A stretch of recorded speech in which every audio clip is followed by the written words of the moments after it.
Hello, I am currently writing this from the epicenter of a self-inflicted disaster. I'd like to introduce you to my constant companion, my shadow, my toxic best friend, procrastination. Now, let's be clear. When normal people procrastinate, they're being a bit lazy. They think, I'll do the dishes after this episode of Bake Off.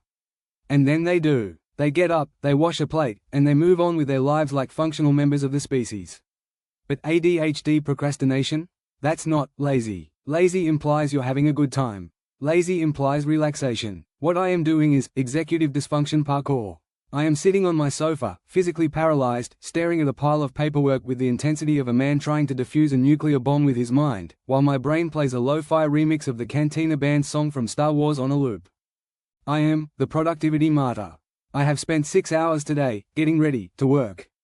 I have organized my pens by ink density. I have updated my computer's operating system 3 times. I have researched the optimal ergonomic height for a desk chair in a zero-gravity environment. I have done everything humanly possible to work, except for the actual work. It is a chemical Mexican standoff. My prefrontal cortex is screaming, Leo, just open the spreadsheet. It's one click. Just one click and the pain ends. But my limbic system, that ancient, lizard-brained part of my skull, is holding the start button hostage. It's demanding a ransom of 3 hours of YouTube videos about people who found medieval coins in their back garden. And the frustration? It's not a quiet annoyance. It's a vibrating rage. It's the feeling of being a Ferrari with its wheels locked in a block of concrete. You can hear the engine roaring. You can smell the rubber burning. You are burning through mental fuel at an industrial rate, but the odometer says 0. You are exhausted from the sheer effort of doing absolutely nothing. I call this the doom loop of the unfinished. At 10 a.m., I had a plan. A glorious, bullet-pointed, color-coded manifesto of achievement. By 11 a.m., I realized I didn't have the right notebook. So, I spent 2 hours on Amazon looking for a notebook that would change my life. I read reviews of paper thickness. I debated the merits of dotted versus lined. I became a temporary expert on Japanese stationery. By the time I picked a notebook, it was 1 p.m. And then the ADHD hunger hit. But I couldn't just make a sandwich. No, my brain decided that if I was going to be a new, organized Leo, I needed a new, organized fridge. So, I spent 90 minutes alphabetizing my condiments. I now know exactly where the Dijon mustard is, but I still haven't opened the spreadsheet.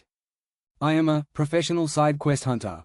I am the Frodo Baggins of avoidant behavior, but instead of taking the ring to Mordor, I've stopped to help a squirrel organize its nuts and then spent 3 days researching the architectural history of hobbit holes. The shame is the worst part. It's that grey cloud of incompetence that follows you around. You look at the clock and see it's 4 p.m., and the panic monster starts to wake up. But even the panic doesn't help. You'd think that the looming threat of professional failure or social ruin would be a great motivator. But for us, panic is just the screaming phase of doing nothing. Now, instead of just sitting on the sofa, I am sitting on the sofa while sweating. My heart is pounding. My palms are clammy. I am experiencing the physical symptoms of a tiger attack, but the tiger is just an unanswered email from my accountant named Gary. Gary is not a tiger. Gary wears sensible knitwear and likes begonias. But in my mind, Gary is a 10-ton apex predator waiting to devour my soul because I haven't sent him a photo of a receipt from a coffee shop in 2022. We are victims of the threshold. The hardest part of any task is the moment of initiation. It's that 2-inch gap between thinking about it and doing it. That gap is wider than the Grand Canyon. It's filled with crocodiles. It's guarded by a 3-headed dog that only accepts payments in the form of cat memes and sudden interests in ancient Rome. And then come the metaphors of failure. I feel like a clogged funnel. I feel like a stalled jet. I feel like a battery that is 100% charged but has no wires attached. I look at people who can just do it. People who see a task and, get this, perform the task.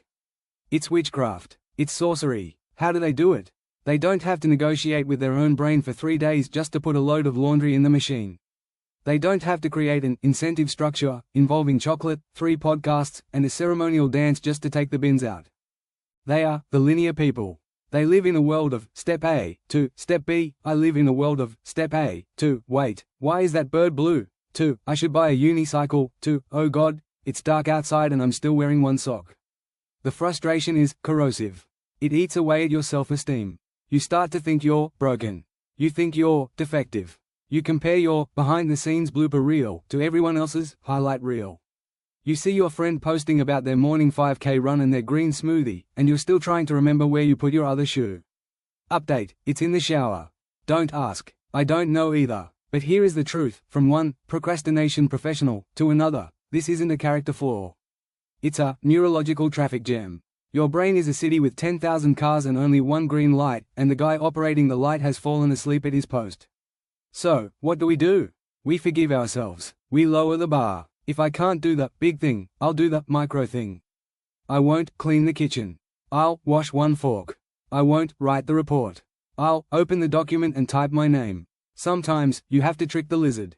You have to whisper to your brain, don't worry, we aren't working. We're just playing with the keyboard. I'm currently getting ready to stop recording this.